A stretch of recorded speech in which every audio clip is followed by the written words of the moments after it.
Gulf దేశాల్లో పరిస్థితి నివురుగప్పిన నిప్పులా ఉందా? అమెరికాకు ఆశ్రయం ఇచ్చే దేశాలపై ఇరాన్ విరుచుకుపడనుందా? ఇరాన్ సుప్రీం లీడర్ ఏమన్నారు? ఇరాన్ అమెరికా మధ్య ఉద్రిక్తతలు ఇంకా కొనసాగుతున్నాయా? అమెరికా స్థావరాలున్న గల్ఫ్ దేశాల పరిస్థితి ఏంటి?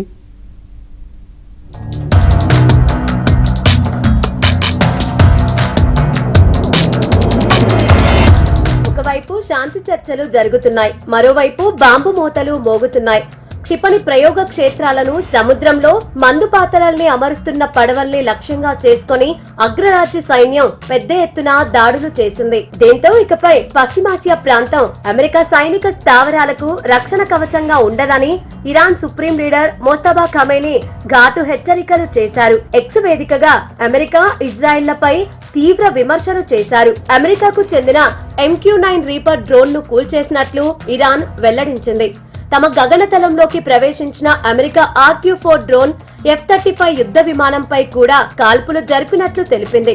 టెహ్రాన్లోని పలు ప్రాంతాలపై అమెరికా తీవ్ర దాడులు చేసిన నేపథ్యంలో ఈ తరహాలో తిప్పికొట్టినట్లు పేర్కొంది.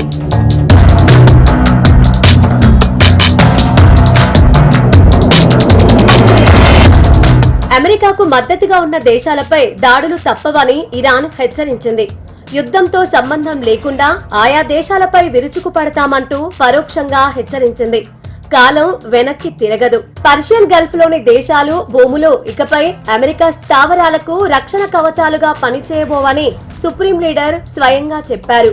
అంటే Bahrain, UAE, Kuwait, Qatar, Saudi లాంటి అమెరికా మిత్ర దేశాలపై ఇరాన్ ఎప్పుడైనా విరుచుకుపడే ఛాన్స్ ఉంది.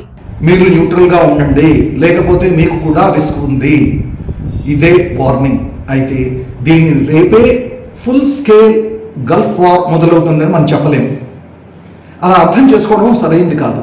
ఎందుకంటే పూర్తి స్థాయి యుద్ధం, దాని కాస్ట్ ఏంటో ఇరాన్కి తెలుసు, అమెరికాకి కూడా తెలుసు. అమెరికా మిలిటరీ పవర్ ఎంత పెద్దదో కూడా తెలుసు. గల్ఫ్ దేశాలపై భారీ దాడి చేస్తే అరబ్ వరల్డ్లో పొలిటికల్ బ్యాక్లాష్ వచ్చే అవకాశం ఉందని కూడా తెలుసు. అందుకే ప్రస్తుతం కనిపిస్తున్నది డైరెక్ట్ ఆల్ అవుట్ వార్ కంటే డిటరెన్స్ స్ట్రాటజీ. అంటే ముందుగానే భయపెట్టి ప్రత్యర్థిని వెనక్కి నెట్టే ప్రయత్నం. కానీ డేంజర్ పూర్తిగా పోయిందా అంటే లేదు. లిమిటెడ్ రిటాలియేషన్ జరిగే అవకాశం ఉంది. డ్రోన్ అటాక్స్ కావచ్చు, మిసైల్ అటాక్స్ కావచ్చు, ప్రాక్సీ గ్రూప్స్ ద్వారా ప్రెషర్ పెరగవచ్చు, మ్యారిటైమ్ రూట్స్ పై టెన్షన్ పెరగవచ్చు. ఇక్కడ అత్యంత కీలకమైన అంశం స్ట్రెయిట్ ఆఫ్ హార్మోస్. దానిపై ఇరాన్ది పై చెయ్యిగా ఉంది. దక్షిణ ఇరాన్ లో అమెరికా తాజాగా జరిపిన సైనిక దాడుల నేపథ్యంలో ఉద్రిక్తతలు మళ్లీ చెలరేగాయి. ఈ దాడులు కాల్పుల విరమణ ఒప్పంద ఉల్లంఘనలేనని ఇరాన్ పేర్కొంది. అమెరికా ఈ ప్రాంతంలో అల్లర్లు సృష్టిస్తోందని ఆరోపించింది.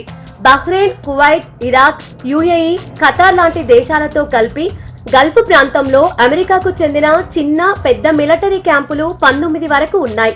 హజ్ యాత్రకు వచ్చిన వారంతా కలిసికట్టుగా ఉండాలని ఇరాన్ సుప్రీం లీడర్ ఖమేనీ కోరారు. పాలస్తీనా ఆల్-అక్సా మసీద్ కు విముక్తి కలగాలని, ముస్లింల కష్టాలు తీరాలని, ప్రపంచాన్ని శాసిస్తున్న శక్తులపై విజయం సాధించాలని అందరూ ప్రార్థన చేయండి అని చెప్పుకొచ్చారు. ఈ పశ్చిమాసియా గల్ఫ్ ప్రాంతంలోని ముస్లిం దేశాలన్నింటికీ ఒకే రకమైన బలం, ప్రయోజనాలు ఉన్నాయని, అవే భవిష్యత్తులో ప్రపంచంలో ఒక కొత్త మార్పును తెస్తాయని తెలిపారు.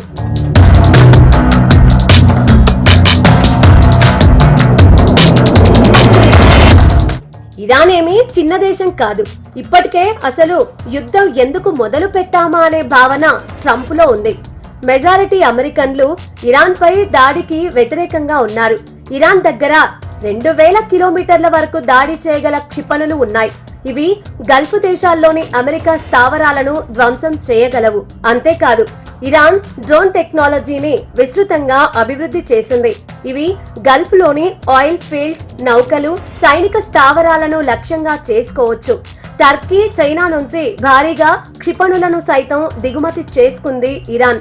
ఇప్పటికే హార్మోజ్ జలసంధిని దిగ్బంధించింది.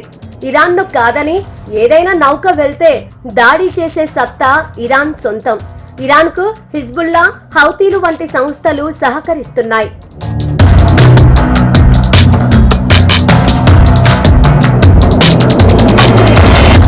ఖతార్ లో అమెరికాకు అతిపెద్ద ఎయిర్ బేస్ ఉంది. ఇక్కడ 10,000 మందికి పైగా యుఎస్ సైనికులు ఉన్నారు. నేవల్ సపోర్ట్ యాక్టివిటీ అమెరికా నౌకాదళం 5వ ఫ్లీట్ ప్రధాన కేంద్రం బహ్రెయిన్ లో ఉంది. సౌదీలోని ప్రిన్స్ సుల్తాన్ ఎయిర్ బేస్ అమెరికాకు పశ్చిమాసియాలో కీలకమైన ఎయిర్ ఆపరేషన్ల కేంద్రంగా ఉంది. UAE al Dhafra air base America F-35 drone ఆపరేషన్లకు ప్రధాన కేంద్రం. చమురు కోసం భారత్ సహా ప్రపంచంలోని చాలా దేశాలు గల్ఫ్ దేశాలపై ఆధారపడి ఉన్నాయి. అందుకే నిజంగా అమెరికా స్థావరాలున్న దేశాలపై ఇరాన్ దాడులు చేస్తే ఆ ప్రభావం అందరిపై పడనుంది.